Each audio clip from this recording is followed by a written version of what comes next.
What is going on, Command This Nation? We got some big news for you. We have officially sold our podcast to Jeff Bezos and Jay-Z for $7.2 billion. I'll see y'all later. Good night. $1 billion. Kidding. We can't be bought. Well, we probably could. We're a bunch of working stiffs, but it doesn't matter. It didn't happen today. Let's talk about what's going on, news, notes, and all the fun next.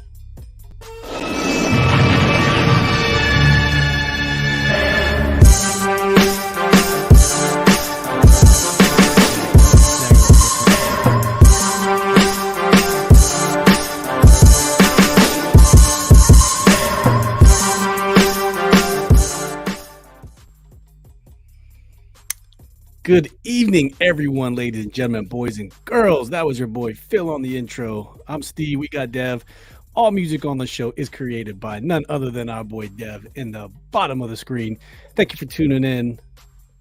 It's January 19th. It's Thursday. Time for our weekly show. Let's get right to it. This is episode 180. Will Dan sell it all? There's been a lot of talk in the Twitter sphere amongst the Washington Commanders beat reporters about Dan selling, not selling, potentially selling part of the team. And we don't know what's going to happen. We're hearing all kinds of nonsense. We're hearing maybe he'll sell a majority of the team. Maybe he might keep a minority stake in the team. We don't know. We found out that Amazon founder Jeff Bezos hasn't bid yet. But still, people continue to inquire about the interests of the team. And, let's just get some initial thoughts on that for you guys. And then I have a few talking points I want to talk about from a good article from Front Office Sports here in a second. But real quick, let's take some time to acknowledge those in the chat before we get to talking. Mr. Yam popped in. Thank you for joining us. Gus Bus said Bezos giving Vin Diesel vibes. Yeah, why is that dude so jacked? I guess when you have time and all that money, you can afford the personal chef and workouts, right? I mean, I don't remember him being that, muscular. He's like, if I'm going to own a football team, I'm going to look like I should play on a football team. That's right. Gus Bus 9,000. Thank you for joining us. And we just sold the podcast to Amazon for $7.3 billion. No, I wish.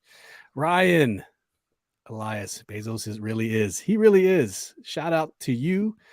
I wonder, we'll have to find out how your wife did this past weekend after that victory that the Cowboys were victorious at. So I don't know. We'll have to get your thoughts on that. Ref the Ditch is getting the house. Nathan, Trevin, Stoner are boys. Make sure you go sub and like their channel on YouTube. Always putting out the good stuff. Thank you for joining, boys. We appreciate it. Alfred Benton said, what up, Commander Nation from YouTube? Thanks for joining, brother. Okay, so let's get to talking about the sale of the team. Phil, what's your thoughts, man? I know you kept up with the current news. What you thinking about the team so far? None of it's surprising. None of it really is.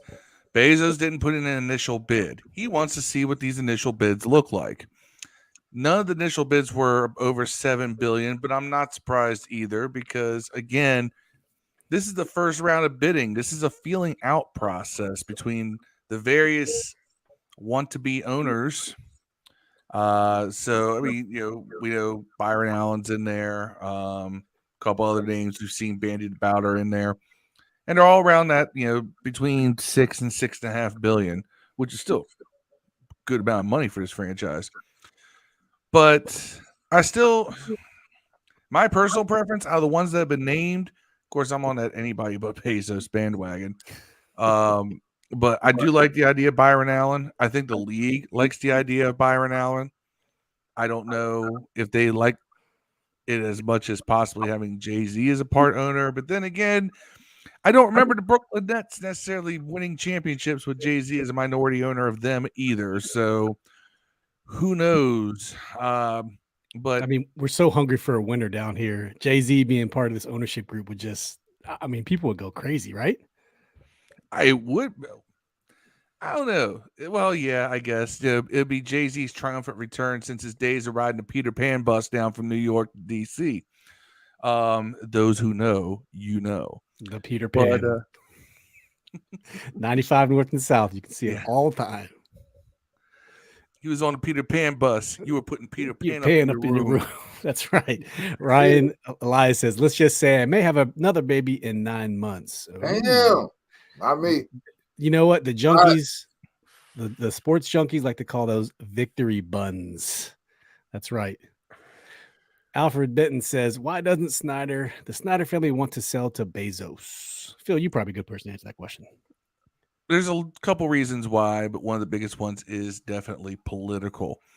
Snyder is a known, contributor to the Republican Party, which has taken an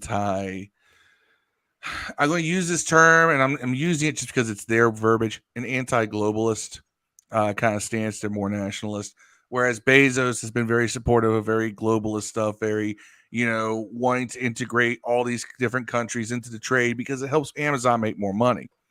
So Bezos is just politically on an economic front diametrically opposed to Snyder, and Snyder doesn't want to give Bezos that victory. Which when you're talking, I know it sounds weird, but you're talking about billions of dollars. You can afford to be petty, and it kind of is what it is. Let's be nice.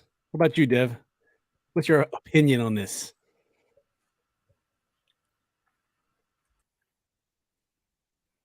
I don't think Dev has an opinion. No opinion. I went out. What was the question? Oh. I said, how do you feel about all this owner and bidding nonsense? Oh, I don't care. I hope that someone who wants to spend some money to get us going gets the team. I hope somebody who wants to spend money like old Daniel Snyder but doesn't act like old Daniel Snyder wins the team. Yeah, that's all you want at the end of the day, right? Right. Well, realistically speaking, Bezos might be out there saying so. Realistically speaking, I mean,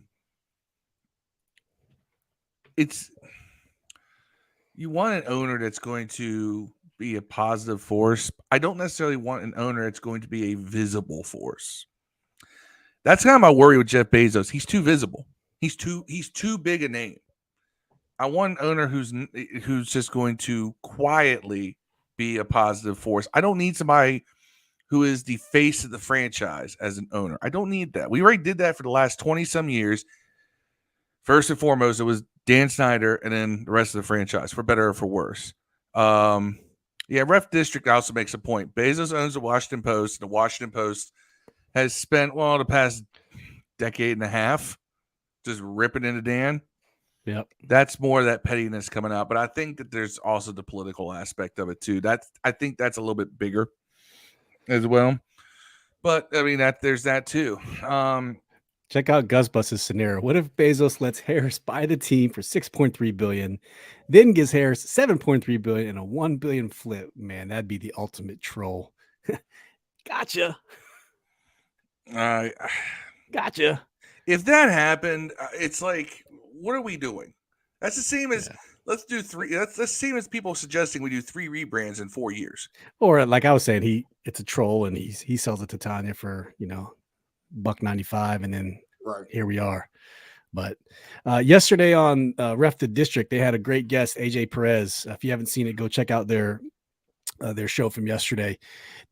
Really good guest. Wrote an article for Front Office Sports. I just want to go over a couple things because watching this show yesterday, I did learn some things, and when I did find the article, it kind of shed some light on things. We're hearing a lot of smoke and mirrors out there, but AJ's in the know. If there's something going on, he's probably pretty close. And what he said was there's been a half a dozen bidders that have been told that Snyder has plans to offload enough to clear away for a new controlling owner. So technically that's 51% that someone's can buy. So that's why I think you're starting to see the potential for maybe he keeps 49%. I mean, if he keeps 49%, he doesn't have the majority stake, but he's still in the way somehow. You know what I mean? I don't know what you can do as a 49% owner. I'm not sure. And I don't think selling 51% will net you $6.3 billion, right? Dan needs enough to get him out of debt, and he's carrying more debt than most owners. If you just say let's just say it sells for, let's do beer math. Let's just say $6 million. $3 billion should get him plenty good out of debt, right? I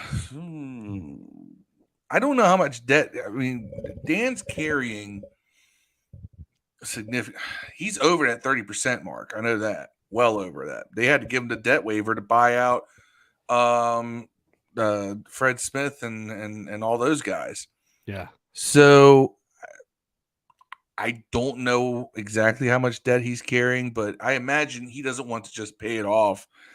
If after everything that he's gone through, both what he's put himself through and what he may have been unfairly tagged with, and there is some of that too. I'd want to maximize how much money I'm leaving this with. I would just want to say goodbye if I was him. He may not be. I mean, I'm a prideful person, but even I have limits. I don't know what his are, but yeah. And AJ goes on to also say that after the bidder is chosen, and I don't know if Dan gets to choose that bidder. I'm guessing he does. The NFL Finance Committee, they review the application and they make a recommendation. And from there, it would head to a vote among all the owners where it requires at least 24 for the approval of the sale. And the controlling owner needs to own at least 30% of the team according to the Constitution and bylaws of the NFL. But since Snyder owns all the Commanders, any new owner would at least need to acquire half of that to become the controlling owner. So, yeah, we'll see. Some of the people that have been reported, Todd Bowley, the owner who he owns Chelsea Football Club. He also owns a piece of the Lakers, Dodgers, and Sparks. He was also on the financial group that tried to acquire the Denver Broncos last year. That was with Byron Allen, I believe. Yeah. Josh Harris, David Blitzer, co-founder of HB Sports and Entertainment, which owns the New Jersey Devils and the Philadelphia 76ers, have had talks about the Commanders. And Clear Lake Capital co-founders Badad Egbali and Jose Feliciano offered $900 million to purchase a 40% stake of the Commanders back in 2020. I think this is back when the Dwight Schrute and all that stuff happened with FedEx. So I don't know. I think it's going to get a little bit spicy here. The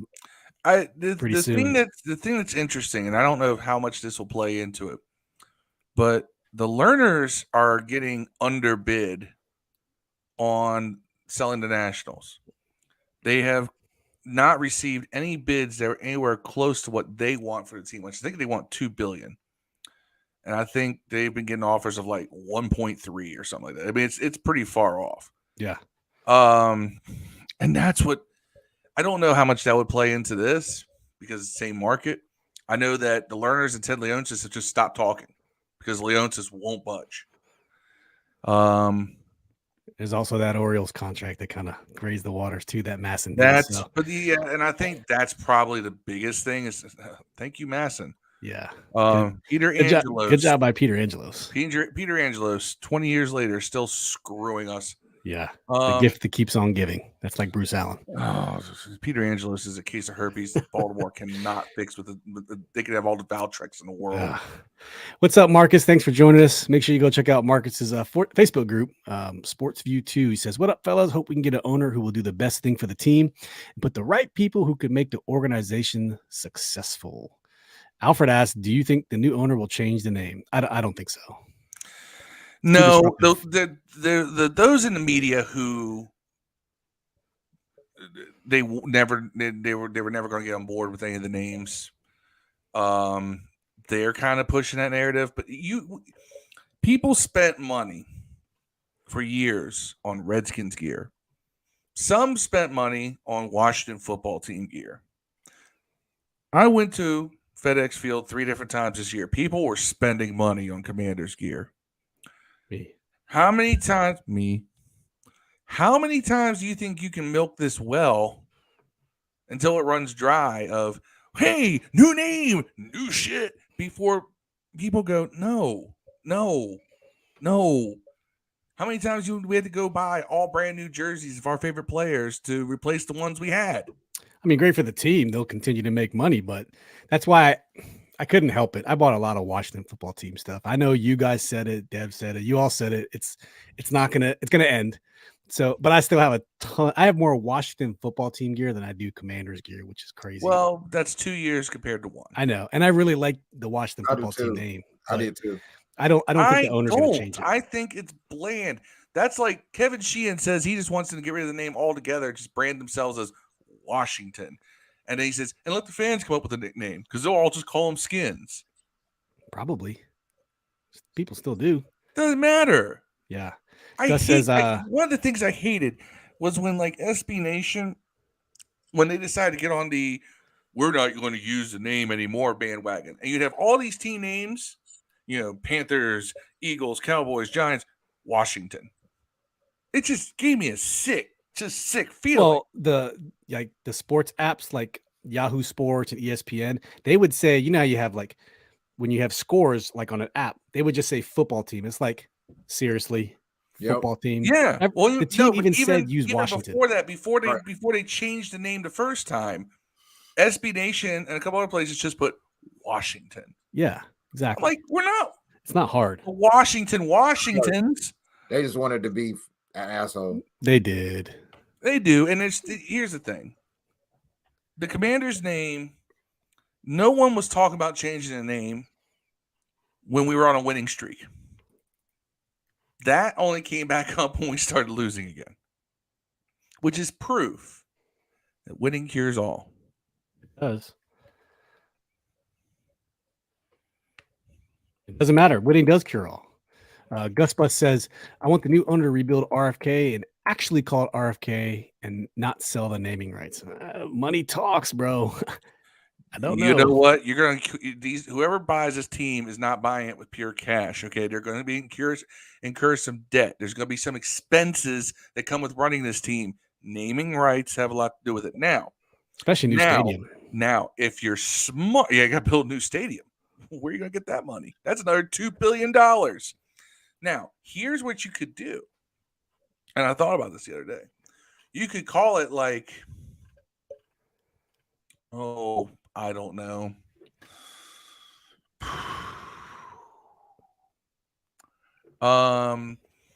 Toyota Field at RFK Stadium, right? Yeah, you could keep the RFK. Yeah. And then you could do that. I think that if you did something like that, the fans are still going to call it RFK, right? The media will just shorten it to RFK because they're not going to give you that mouthful of a stadium, except for maybe once at the beginning. You'll have the branding all over the place. The name will be on the logo for the stadium, Toyota Field. I'm speaking Toyota because they're a billion-dollar company. But you have to do something like that because you have to sell the naming rights because this is such an expensive endeavor. Yeah. All right. Especially because the city of D.C. 10 years ago financially could have really fronted some money. But they put money up for the Nats Park. They put money up. And guess what? Nats Park still doesn't have a sponsor. Yeah. I see you, Gus Bus. Gus Bus says Amazon Park at RFK. Nope. Just RFK. But I also, they help front money for Audi Field, and also Mayor Bowser and Vincent Gray before took that beautiful surplus the city was running under Tony Williams and Adrian Fenty and just went with it. So they don't have the money to just front up for a stadium that's going to be way more expensive than the ones they've already spent money on. Yeah. Rep the District says reports say Dan owes about $2 billion. So he would come out if it gets, if he sells half the franchise, let's just say $3 billion. He's $1 billion in the green, which is, stupid money still, just stupid. Marcus says he's got multiple lawsuits and people who are putting the bids in know what they can squeeze him out. Yeah, that's true. Devils are doing better than the Caps. Sixers doing better than the Wizards. Give me Josh Harris. I mean, I don't know much about Josh Harris and how much he has involved with the team, but I don't either. I don't know what he does. Yeah.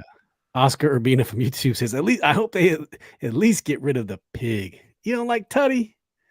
Oscar, you're not a Tutty fan? I think it's just the outfit people don't like on Tutty. If you give Tutty a jersey and some camo pants and a camo hat, they want Tutty to be like They Put a want black Tutty to jersey look on. like Blessing Awodobu or something, right? They want him to be like this big, muscular dude.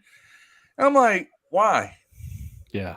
It's a mascot. Have you seen? I'm sorry, I keep saying it's a mouse. It's a wolf. Have you seen? First of all, the Kansas City Chiefs mascot is a wolf. Secondly, that's a cross-eyed wolf. Ryan Lai said, I also bought a bunch of Washington football team apparel. I prefer that name over the Commanders. Yeah. Why? I just like it. It's unique. And then you can call the team whatever you want. So it is was naming easy. your kid Pilot Inspector, but I don't necessarily think that's necessarily a good idea. That's true.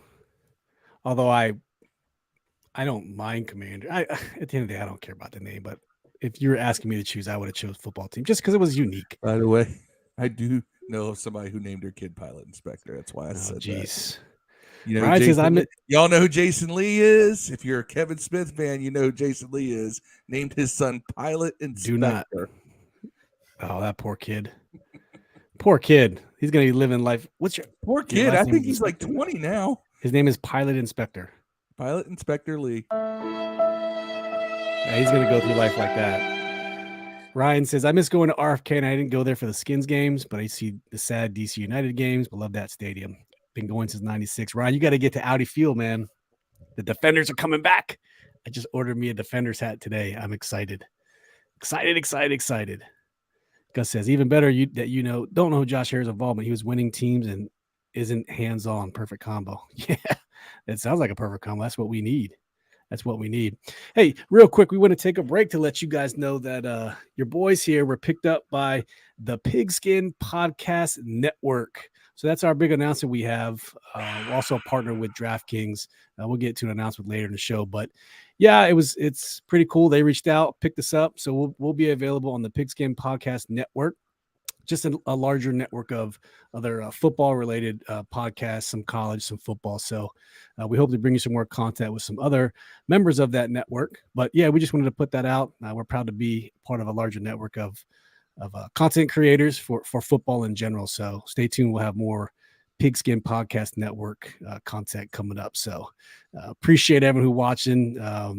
Thanks to you guys, we started to get noticed, and it was a nice little gesture to us. So thank you to everyone who tunes in and hangs out with us. For sure. Next question. Sam Howell was reported to be QB1 as of last week. So as the team was going through and looking at future offensive coordinators, which we'll talk about here in a second, it was reported that they told teams that Sam Howell is our QB1 going into 2022. So, Dev, let's start with you, man. What do you think about the old Howlets are getting the QB1 nod moving into 2022-23 season? Muted again. I love the idea of Howell going in as number one. I hope that's how it stays. Yeah. Unless obviously, you go get Lamar Jackson. Like it's got to be Hal or somebody really good. I don't want to go after a Carr or one of those guys that's been cut or benched. I want to either start off with a rookie, draft me a guy in the first round, go with Hal, or go get me a absolute stud like a 25-year-old MVP named Lamar Jackson. And I would offer $250 million for him right now, at the very least, just to run up the price for Baltimore. Because it sounds like they want to keep him. They got rid of the offensive coordinator, which everybody had a problem with. But look, man, offer him what he wants and make him say no. Make the Ravens outbid him. That's what I would do. And if that fails, I'm cool. I'll go with Hal. No problem. Hal. I'll What go about you, Phil? Save some money, keep paying, resign. I would really, really like to see what moves we would have to make to afford Lamar Jackson, but none. I'm not against the idea of a Lamar Jackson, but you don't have to make any moves.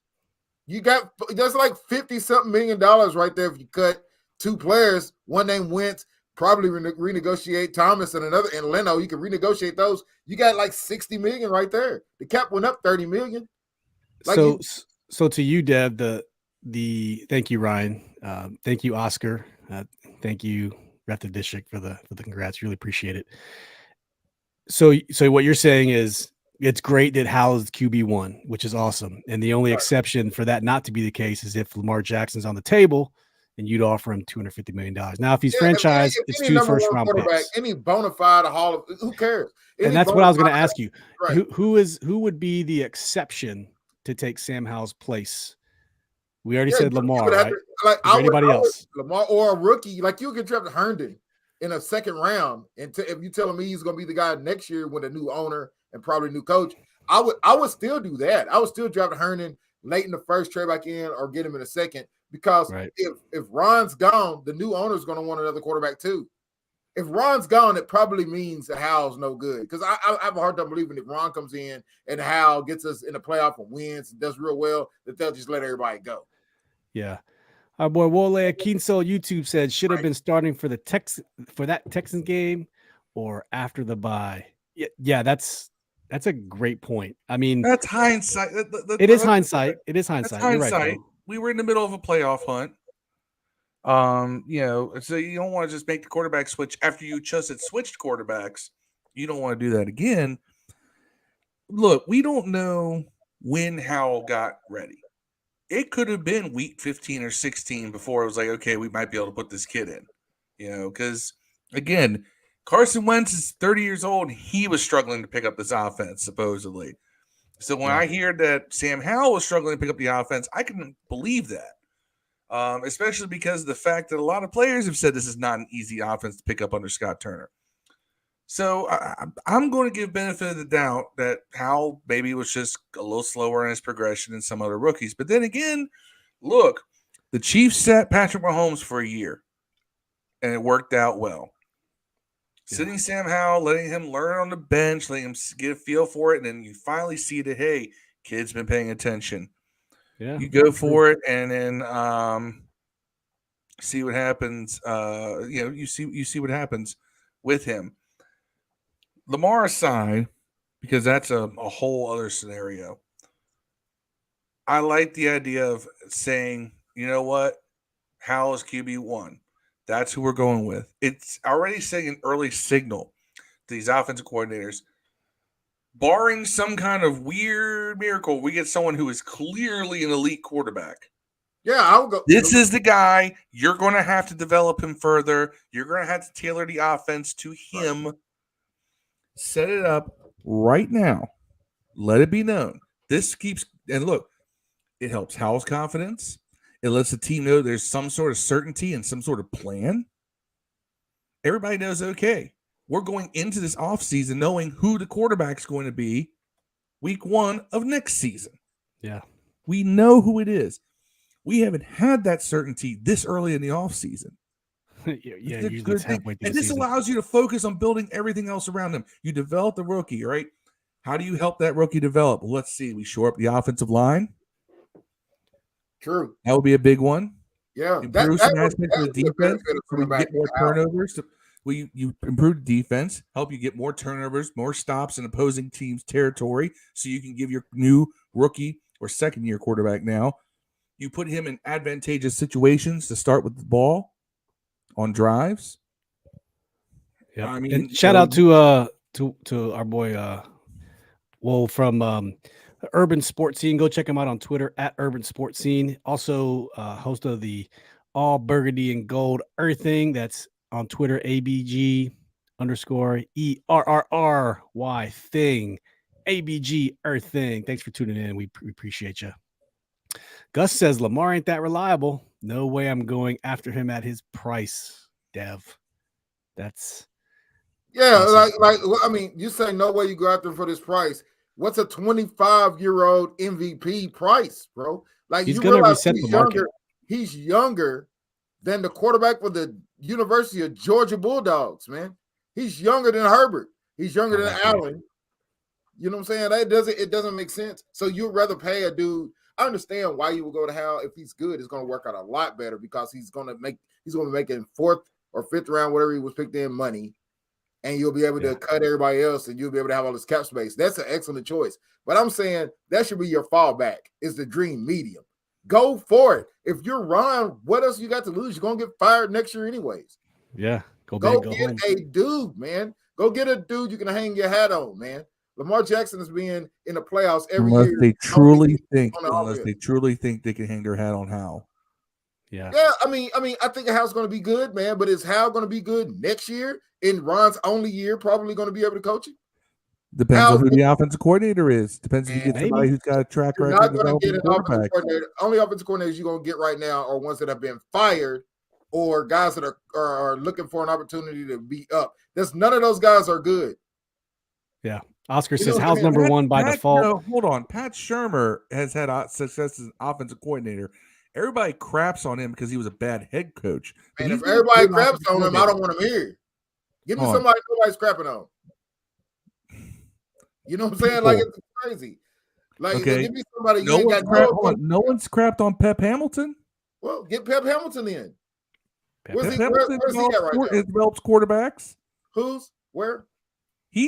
Pep Hamilton got winning seasons out of Kyle Orton at quarterback. Where's he at now? He's unemployed right now. Right. So I'm saying, give me somebody that can do something. If he was that good, he'd be in somebody's team. Well, no, the entire coaching staff of the team he was on got fired. What team was he on? He was Texans offensive coordinator. I don't want nobody over there, bro. Hold on. He got promoted last year to offensive coordinator. He was quarterbacks coach. He was the guy who made Davis Mills, who was long neck ass, look decent at times. Like Davis Mills looked like people were like, no, this guy's not going to be nothing but a. You were on a staff that got fired, or you're over 45. I don't want you, bro. That's Hamilton. Pep Hamilton's got Marcus right there. Hire Pep Hamilton. You sign Jacoby Brissett to be your QB2. You tell him walking in, you are the backup. Period. I don't know about Hooker. I really, really, really have this weird thing about guys coming off of injuries their last year in college. Give me a backup. But I mean, if you want to put him as a QB, if you want to draft him and put him as a QB3, do the same thing with him as you did with Howell. Let him sit and learn, see if he physically recovers. That's what I do. Yeah. Gus said he'd target a Hooker with our compensatory third round pick. Yeah. If he's there in the third, you got to take him. But if he's there in the second, I would consider it. I would consider trading back in to get that fifth year if we could do it. Yeah. Back to Pep Hamilton. Pep Hamilton was the one who got he worked with Luck in college and came to the pros and worked with Luck in the pros too. Man, go get a college dude or somebody, man. That's what the league's going to. I'm telling you, we're going to get a dude that's fired from the whole staff. Pep had one of the best offenses running in the XFL in 2020 as head coach of the DC Defenders. He's a Howard guy. No one good. He's a local dude who knows what he's doing. That's my A1 right now. All right. I like that guy from the Dolphins. But he's re-upping with them. Who was it? Bevel. Darrell Bevel. Yeah, he used to be the Seattle coordinator. We were looking at him. We were interviewing him, and we were trying to interview him, and he declined. He wanted to re-up with Miami. Yeah, I would have liked him because he's a quarterback whisperer. Yeah, give me somebody who's got a track record of being a quarterback whisperer. Obviously, Sam Howell's the type to sit and learn because he sat and learned, and when his time came, he stepped up. Ryan said, "Is Kyler available? You take that contract. Cliff is living it up in Thailand, living his best life." That's right. Cliff Kingsbury going to Thailand is the craziest thing. Yeah, he's a good offensive coach, but who knows? He came from Texas. What is he doing in Thailand? I think didn't he coach Mahomes at Texas Tech? I'd have to go back. Yes, he did. I think he did. Caleb Justin said, "We're screwed. I hate this team so much." What's up, Caleb? Hey, if y'all looking for a photographer in the DC area, I think you're in the DC area, hit him up on Twitter at CXLEBJXSTIN on Twitter. I like to know why would he think that we're so screwed? I mean, it's Stockholm syndrome. I mean, anyone can argue. This is just a residual cycle for us. We get hope. Coach gets fired. We start over. We get hope. Coach gets fired. We start over. So now we throw the ownership into the mix. It's just a crazy, do loop. There's a lot of people. A lot of people in the comments caping for Pep Hamilton. I like this. Well, says anyone's better than Scott Turner. No, I like Wall said Pep Hamilton is good, homie. Pep Hamilton worked with Andrew Luck, by the way, and he was his quarterback coach. Boom, and he was the rookie QB coach for The kid out of Justin Herbert too. Oh, Guy's the, got a Chargers. track record, and he's Yeah. not old. Right. You know, he's older. He played quarterback at Howard in the 90s. Yeah. We'll live with the same thing. Pat Hamilton is good. Gus says Houston, Chicago, Detroit would be wise to offer us 2 second-rounders for an established young defensive tackle in Payne and use their high first-round picks on other positions that are harder to get. Now, if we franchise Payne, it's 2 first-rounders. That is the NFL standard for a non-exclusive franchise tag. 2 first-rounders. So he's not under contract, so he's technically a free agent. I don't know. A lot could happen with Someone, Payne. okay, I think it was Ryan. Somebody said, "Why don't we just keep Heineke?" Heineke, dude. The biggest reason is that Heineke's lone success in this league, and the reason why he's had jobs, is because of Scott Turner. No one else has wanted him. Wherever Scott Turner goes, and Scott Turner's going to go somewhere to be like a QB coach. That's where Taylor's going. Wherever Scott goes, Scott's will get in their ear and say, "Bring this kid in. He's a backup. He can. I know how to work with him." Yeah, give me a veteran backup like a Jacoby Brissett, who can run, who has run multiple offenses and done so competently as a backup. Somebody who you can look at and say, "You're the backup," and they will accept that. Don't think Taylor Heineke accepts that. Well, at least he wasn't with Scott Turner around. Right. Right. A couple more comments. We asked Caleb why he thinks we're screwed. He says, I say we're screwed because we're becoming stagnant. We're not trending upwards. Other teams have caught up to us. I think we are a consistent 7-9 win team. I'm not sure why. We went 7-9, 7-9, 8-1. So I think we are trending upwards. I think with a better offensive coordinator, we win more games this past season. At quarterback too, probably, arguably consistency at the quarterback position, I guess, that you can plan around, you can scheme around, you can, I think we got the defense. We got, love him or hate him, at least Ron has at least turned the organization around from a coaching end. Like, you don't have that Jay Gruden sinking feeling of how is he going to screw this up. No, Ryan, I disagree. He says, why don't we pick up Jacoby and not keep Taylor? That's my issue with that. If you start Howell and he plays like ass, they will scream for Jacoby. No one's going to scream for Jacoby. They will scream for Heineke. They will scream for Heineke. They'll scream louder for Heineke, but I think they will scream for Jacoby, bro. There's a lot of people here that like Jacoby, man. I love Jacoby Brissett. I think Phil and I both were capping for him. Yes, but if we know from the jump that Howell's QB1, Allen, bro. If we establish right now that, hey, we are going to be Sam Howell first and foremost, Jacoby is the rock solid QB2. If people know from the jump this is how it's going to be, they're going to be a little more accepting. And I think people are also going to be accepting of Howell because Howell is young. They'll give him a little more leeway.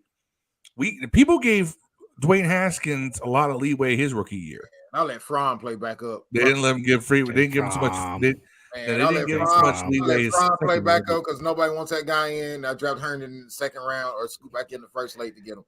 Like that. That's what if that's where I was going with that guy with Hal. Hey, Caleb made a good point about Hendon. Said not drafting Hendon. He's the same age Lamar, and he's coming off an ACL tear. Yeah, I get it. I get what you're saying. I get why you would not draft Herndon and Hooker, man. I'm just saying if you need a quarterback in the draft, then you pick a 16. But if he falls like Hal did, Hal was a first round talent in 2021. He falls the 5th round 2022. If Hooker falls and it's sitting right there, he's in the 3. You got to take him. Yeah, because what's going to happen is it'll be somebody like Kansas City taking him. Hendon Hooker has had one good year. Yeah, a lot of guys have had one good year. Most college quarterbacks. We took Haskins. He had one good year. Because he only started one year. Burrows only had Hendon Hooker started for Virginia Tech, who didn't know how to use him, and he finally got his chance at Tennessee, and they used him right. But I don't know; it's a big gamble. Although he was playing lights out till he tore his ACL, I will say that. Mm-hmm. Gus Bus makes a good point. Say that's a standard we can lower. He's talking about the 2 first round picks that I said. That's true. And usually, when you hear franchise and 2 first rounders, it's usually around a quarterback. So yes, you're absolutely right. You can lower it, but that's the starting point. Absolutely. Caleb says we should be winning 10 plus wins with this roster. Coaching is holding this team back, in my opinion. That's one of the reasons why I want Ron fired. He got an extra NFL game, and he still went 8-1. Oof. And then he asks, is Jacoby a good from a mentor standpoint for Howell? I mean, better than Heineke. He filled in, started for the Browns. He was not terrible. Jacoby came in. Jacoby played for the Browns knowing that the minute that Deshaun Watson came in, he was going to lose his job, and he still played admirably. Jacoby coming in knowing, hey, you're the QB2, you're going to mentor this kid. Look, there's no reason why he wouldn't be. Taylor Heineke, who's Taylor Heineke going to mentor? And why would you want him mentoring people with the mistakes we've seen him make and the fact that he only functions well in a limited capacity and a limited offense? I'd rather have a Jacoby Brissett. I'd rather have somebody who has shown themselves to be a competent NFL quarterback, a veteran who's played multiple systems. Yeah, give me somebody like that. Yeah, a grizzled vet is what I called it. Colt McCoy. I mean, any of those people. I don't want to go out and get a potential QB1 to line up against Howell. And it's just like, what are we really doing? We're back to the same thing. You go from the Heineke hive to the Howlers. If you get Derek Carr, you put Derek Carr in front of Howell. All of a sudden, the first interception Derek Carr gets, the artillery is going to come out. Yes, that's exactly it, man. You know how it goes. That's what I'm calling. By the way, all you fans of the Howlitzer, that's our new fan base name. We are the artillery. The artillery. And on that note, we got to pay some bills. What's up, Command This fam? The NFL playoff action continues. We're one step closer to Super Bowl 57. For the NFL division round, go check out DraftKings Sportsbook, an official sports betting partner of the NFL. New customers can bet just $5 and get 200 in free bets instantly. Plus, all new and existing customers can take a shot at an even bigger payout with DraftKings stepped-up same-game parlays. Boost your NFL winnings with each leg you add up to 100%. Hey, the Bills and the Bengals is the game of the weekend for me, and the line is set at Bills -5. So there may be some great value in that game, but whether you want to bet on that game or any other games this week, you can do it right here on DraftKings Sportsbook. So download the DraftKings Sportsbook app and use code TPPN. New customers can bet $5 on the NFL division round and get 200 in free bets instantly. Only at DraftKings Sportsbook with code TPPN. That's Tango Papa November. Minimum age and eligibility restrictions apply. See the show notes for details. All right, and we're back. Thank you for sticking with us. Money. So my point is, I'm with you, Dev. I'm with you, Phil. I think we got to put Sam in front and just roll with it. You get an offensive coordinator who accepts Sam Howell for who he is based on the one game we have, based on the college film.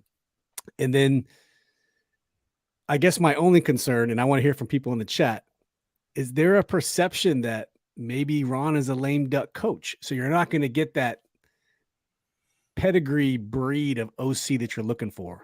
Like the hot up and coming guy. Is he going to come to this team because is there a perception that Ron could be a lame duck coach? That's my only concern in this offensive coordinator search, which means Ron's going to default to someone he's worked with in the past, right? Mike Shula, Rob Chudzinski, these people who are gaining like no traction. That's my biggest worry. I don't think you would consider him to be a lame duck coach. I think he's in a make or break season. There's a difference. Lame duck means that he's gone no matter what. Yeah. All right. He's just holding the seat for whoever. Make or break means that this is the season you have to make that move upward.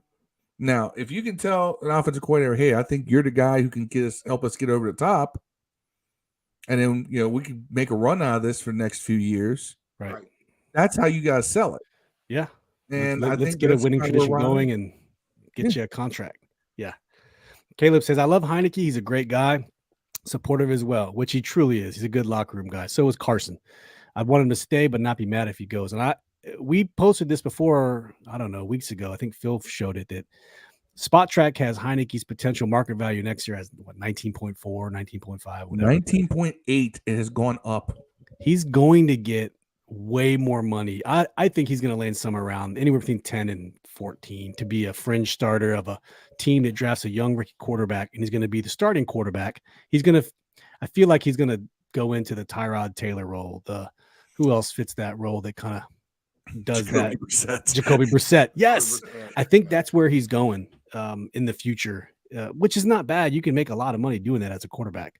Not going to So- happen. I just think that I think Taylor Heineke's going to end up, he'll go to the Texans or he'll go to, maybe. I think Tampa Bay might take him. Tampa Bay, maybe. I mean, Rams. no, I don't think the Rams.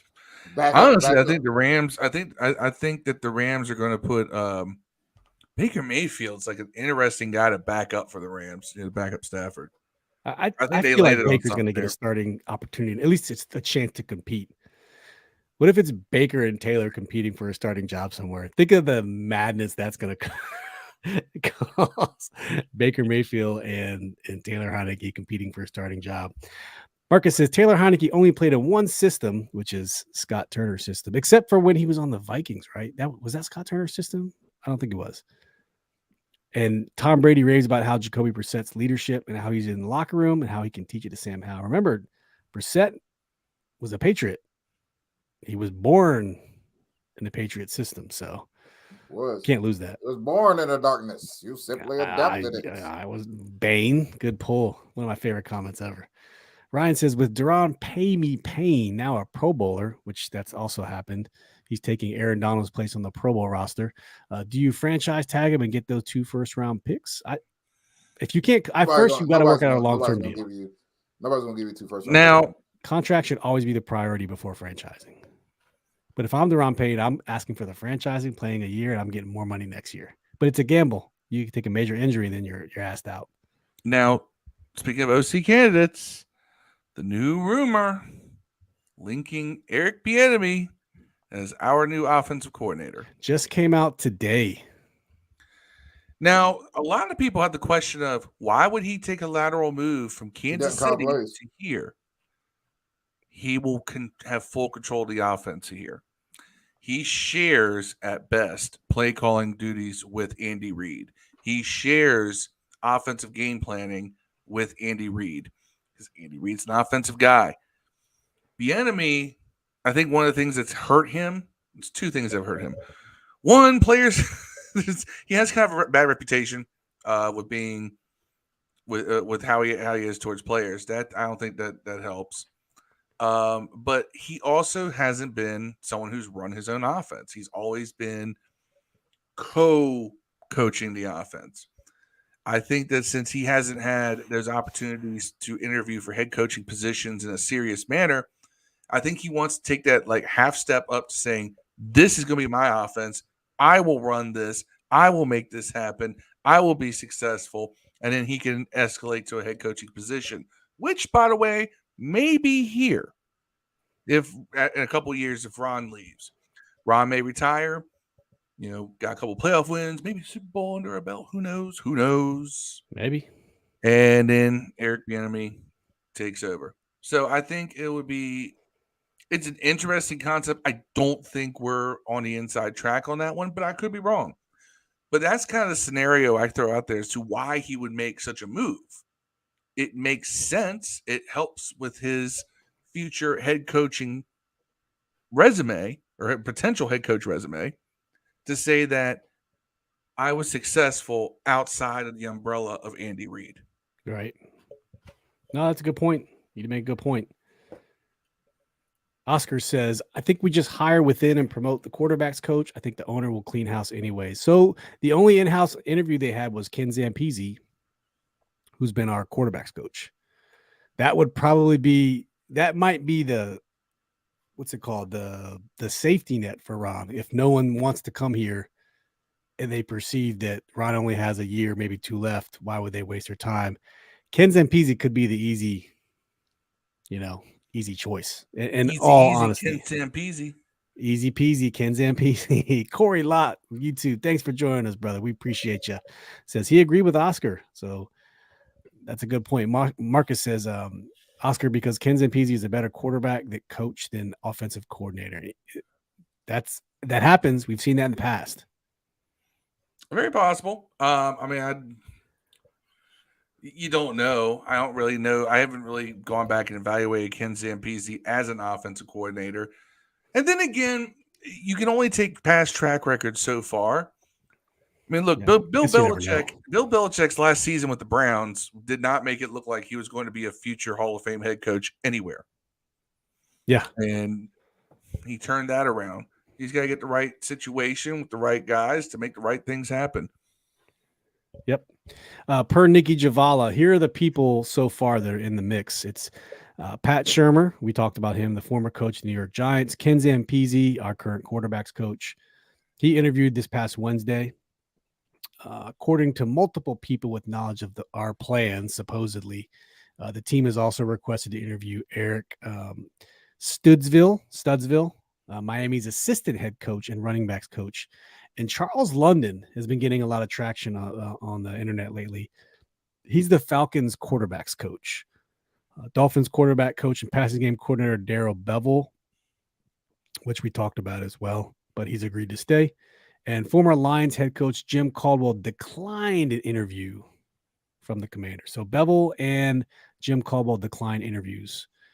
So yeah, that's the latest. There's probably some people out here who no one's tracking, but that's what at least the beat reporters are tracking so far. So Shurmur, Zampese, Studsville, Charles London, and then latest what Phil was talking about, Eric Bieniemy. So the Charles London one is new to me.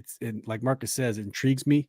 They were talking about a good landing spot for Lamar Jackson was going to be Atlanta.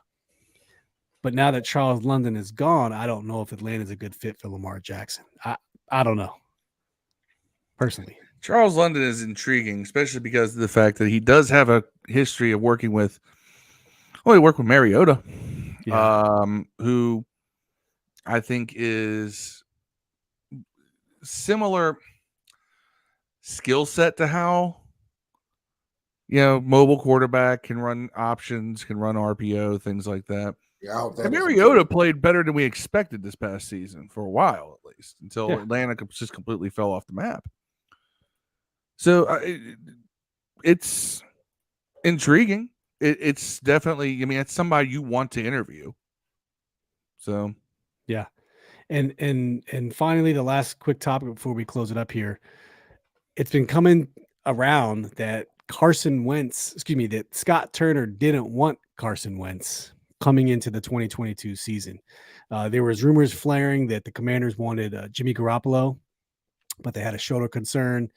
And then, after Jim Irsay said, we're done with Wentz, second team in 12 months, we traded 2 third-round draft picks and we traded spots in the second round last year to get Wentz, and we took on his $28 million salary coming into this season.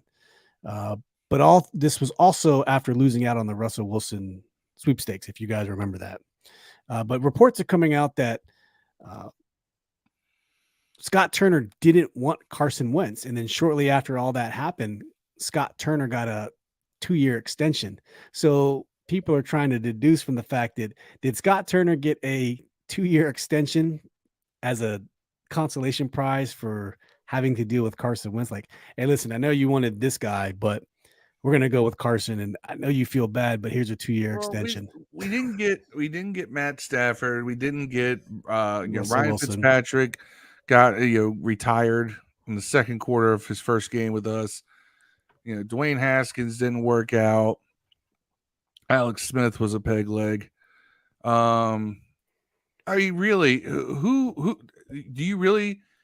If Scott Turner said, "No, we should go into this season with Taylor Heineke as the starter," no, I really question his competence at that point. That he didn't want to go out and get a better quarterback. Not only get a better quarterback, but maybe try to tailor your offense to his strengths. Hey, I said this before. Scott Turner's first press conference says, "I will tailor my offense to the strengths of my players," and not so much. Yeah. Full of nonsense. Marcus says Charles London helped develop Desmond Ridder, who played well towards the end of the season. Corey says, doesn't matter who Scott wanted at quarterback. His play calling was too predictable anyways. And that's the point we were trying to get at is, we could call his plays from our couch, from the stands. Run on first, run on second, pass third, or except run on fourth down. Action. Yeah, except fourth down. There's no way he's going to run a jet sweep No, he ran a jet sweep and he got stuffed at 4th and goal. Marcus says one of Rivera's blunders did a good job drafting, but whoever's doing the free agency needs to be fired. Remember the co-GM split that. One of them Martins does free agents and one of the Martins does rookies. And I don't know which one does which, but they divide those duties. I don't know if you guys know which one is which, but they split those up. Either Mayhew does current veteran talent or Herney does rookies. And I can't remember who does who, but it's not the same person doing both, which is just weird. Co-GMs, let's just get a normal one-person GM and call it good. Why do you need to have two? It's another thing, Ron Rivera, he got full control to build this team and the staff, and he hires two GMs because they're his friends or worked with him in the past. So I don't know, man. What'd you guys think about the wild card weekend, man? Great games on this weekend, huh? It was wild. It was, yeah. It was some great Jacksonville. I mean, who would have thought Jacksonville was going to? The Jacksonville game was crazy because I sat there. I was at the bar watching the game. I was there with my son and my friend, and we're casually just watching the game. And we're like, oh, hell, they scored. Oh, hell, they scored again. Oh, hell. Yeah.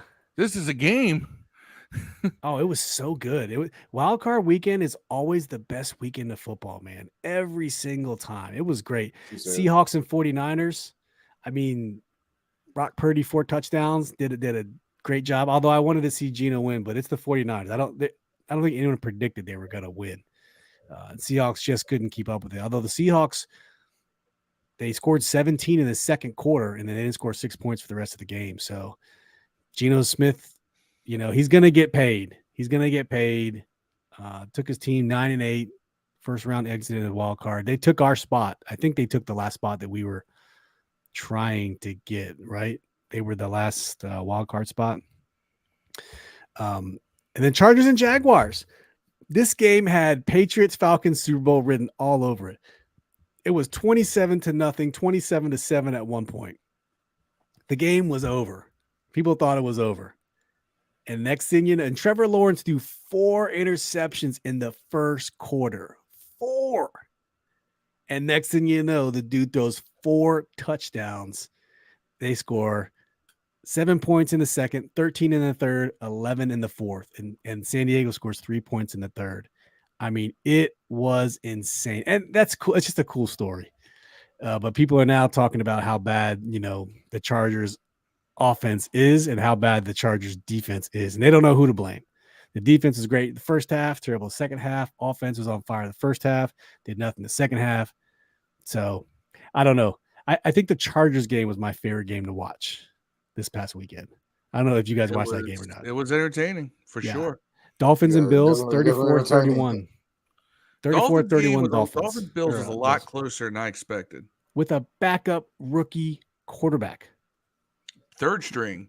Yeah, third string. Because Teddy Bridgewater with the backup, he went down. Skylar Thompson finished 18 for 45, 220 yards, 1 touchdown, 2 interceptions.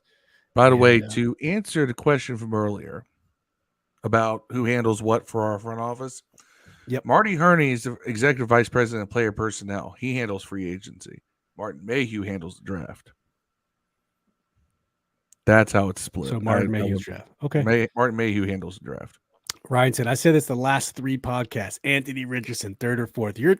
That's the University of Florida quarterback. He's got no one's doing that. He's got a crazy good arm. He's super athletic. Not the most accurate though. He does have some accuracy, but I mean, maybe he could be molded into Cam Newton. I don't know. I think he declared, didn't he? I think he declared for the draft. He did declare, I believe. Yeah. Oscar says, I was sad because we could have easily even they're playing, and I think we could have at least made it to the second round. Yeah. It depends. If we had been where the Giants were, which we were at one point, yes. We could have messed up we could have beat Minnesota. Yeah, we should have beat them the first time. Ryan says that Jags game was epic. They had the better coach in that game. Doug Peterson, former Eagle coach, quarterback whisperer. Marcus says Eagles versus Niners NFC Championship, Bengals versus Chiefs. Oh, so you have the Bills getting dethroned. Oscar said, I was sad because we could oh, no, I already got that. The Jags game was lit. That's right. And the remaining score, so Giants 31, Vikings 24. This game is getting Daniel Jones so much hype and that he's going to get this huge deal in the offseason. He threw for 300, ran for another 80, three He's touchdowns. getting 30. I mean, yeah. He's getting 30. From somewhere, right? And I don't know if it's going to be the Giants. It's going to be the Giants, but he's getting 30. Yeah, I hope it's 40. It might be the Ravens. Put it this way. Imagine if Ravens. Daniel Jones gets that team to the NFC Championship. Oh my gosh! On a team that they didn't even pick up his 5th-year extension. They would only pay do like 10, they will now. It's too late. You have to do it before the season. Oh, you have to do it before the 4th year. They would have only had to pay that dude like $12 million. Yep, for at least for next year. That's their fault. You know what? Screw them. You should have did it anyways. So I was telling Kool-Aid that they should have did it anyways, even if he sucked. You always do it, no matter what. Always do it. Like we did it for RG3 and he set the whole year. He didn't even play a snap. You always do it, man. Yeah, exactly. They did it to RG3 and he didn't play a snap. Right. I mean, you got to do it, man, just to be sure. Just to be sure. No, they didn't pick up RG3's 5th year. Yes, they did. Oh, they did. They did. 12, 13, 14, 15, 16. He was playing for the Bengals.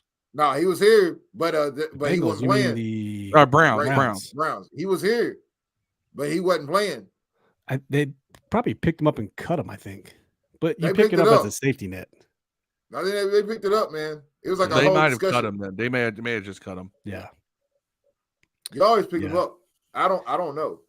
And then so Daniel Jones beat the Vikings. You know, Kirk Cousins once again can't get it past the first round. That defense of the Vikings is just struggling. They scored 7, 7, 7, and 3 across the 4 quarters, but not enough. Yeah. Ravens couldn't hold their own against the Bengals, but that was be expected with backup quarterback Tyler Huntley. Although the game was much closer than I thought it would be. I mean, the Ravens were winning at halftime 10-9, but it finished out 24-17 Bengals. Bengals looking tough. Joe Burrow looks good. And then Monday night, in my pick'em league, I honestly picked the Cowboys to lose to the Bucks. I just thought playoff Brady would have come out, and it just didn't happen. And they got trounced 31-14. The Cowboys kicker tried to give him the game. He missed 4 extra points, I think. Was it 4? 3 in the first half. I know that. And it's like he's the first kicker to ever do that in the playoff game. You know what I mean? Guess how many times Tom Brady threw the football if you don't know. If you don't know, just guess. I don't remember. Probably about 52. Dev, guess how many times Tom Brady threw the football on Monday night? I'd say he threw like 58. 66 times. Yeah, he threw a lot. He was 35 for 66, 351 yards, 2 touchdowns and interception. That's insane. Tom Brady, did you see what AB did though? Antonio Brown? Yeah. Over the weekend? No. What happened? He posted a picture of his baby's mama giving him brains. Man, I'm gonna send it to you. Hold on. Did he really? Oh man, I'm gonna send it to you. You ain't see that shit? It was ridiculous. No, I really don't pay attention to what Antonio Brown does. I did not. Anthony Corey Lott says on this Snapchat. They banned him on Snapchat. Okay, that's fair. Marcus said, I watched him versus Kentucky. Anthony Richardson is super raw. He had to sit at least 2 years. Yeah. And Marcus said, the Giants also have to re-sign Barkley. I think he will get an extension. If they had to prioritize, I don't know which one they would choose, but you gotta re-sign Barkley. He's bounced back from that ACL like tremendously. Corey said, Brady looked terrible. I couldn't even watch. Yeah, it was bad. Bad. Yo, is that her? Yeah. Well, this weekend we got. I mean, she's looking like she could work for the Laverne, Tennessee Police Department. You know, funny about that story. You know that they said that she slept with 5 police officers on her department, but they said that's like they fired the 5 guys because they were doing stuff on duty, and they said there's probably 3 or 4 other ones they didn't fire because it took place outside of on duty events. So there's 8 to 9 police officers she slept with. There's only 12 male police officers on that squad. That's like 2 towns over too, by the way. Yeah, it's just south of Nashville. Yeah, it's 2 towns over. That's insane, bro. They said she like I messed just with a love- couple of I them's just love wives. that Like she someone knocked down a marked- couple of them's wives and all kinds of stuff. Someone got on Google Maps and pinned Laverne, Tennessee train station as the police department building. Oh, geez, that's funny. Man, look at the one I sent y'all. That's what I did. This weekend we have Jacksonville taking on the Chiefs at 4:30 on Saturday, and then 8:15 on Saturday is going to be the Giants in Philly. That's going to be a good one at Philly. Sunday, 2 games, 3 p.m. Cincinnati at Buffalo, 6:30 p.m. Sunday, Dallas at the 49ers. So I'm really looking forward to the Dallas 49ers game. I'm hoping, I mean, either way, there's going to be an NFC East team in the NFC Championship, no matter what. So as mad as we are about that, that's going to happen. Just pick your poison. Is it going to be Dallas, Giants, Philly? All signs point to Philadelphia being in the NFC Championship versus San Francisco. But crazier things have happened. What if it was Dallas and New York Giants in the NFC East NFC Championship? That would be insane. Look, it's going to be. Here's the thing. I think the Niners going to the NFC Championship. The thing is, or going to the Super Bowl. I think this is probably the Super Bowl. Thing is, I had this weird feeling. I mean, look, Bills are going to play the Bengals, the team they were playing when Hamlin got hurt or suffered his heart issue in the playoffs. Bills will win. It'll be a great game. They'll make sure of it. And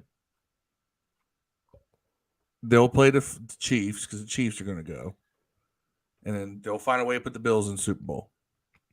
This DeMar Hamlin stuff is going. It just means Bills are going to the Super Bowl. I know how the league operates. I mean, come on.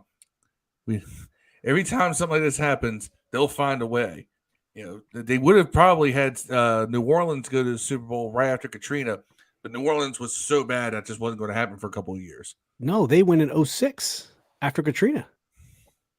Was 06? No. Going into 2007. Yeah. That's right. So they sure did. I'm talking about the year. I'm talking about like win in 06. January of 06. They went in 07. But I mean, it's like we had 9/11 and the Patriots won the Super No, Bowl. you're absolutely right. And the Saints won in 07. I was in Iraq. And then if Buffalo goes after DeMar Hamlin, it would be fitting if that actually happened. So I'm just gonna go with Bills Niners. Bills Niners. You know, the Super Bowl we should have gotten in like 1990. I was going to say that when the Bills went 4 consecutive years in a row and lost all 4 years. And the Niners couldn't find a way to play them one of those years. It was the Redskins. It was the Giants. It was Cowboys twice. There we go. The NFC East. Everybody talks about the Bills lost 4 Super Bowls. No, the NFC East won 4 Super Bowls. You know what else is insulting when I watch these playoffs, though? All the teams that are winning and we beat. You know, it's like watching the Cowboys and fucking the Eagles. Yeah, after we just trounced them in week 18. Like, there's like a lot of teams that we like are better than or as good. I think we would have put up as much fight as anyone right now. It's real. All I had to do is win one more fucking game, bro. Yeah. So fucking irritating. With you. It's gonna be another exciting weekend of football. Yeah. Load the howitzer. Load the howitzer.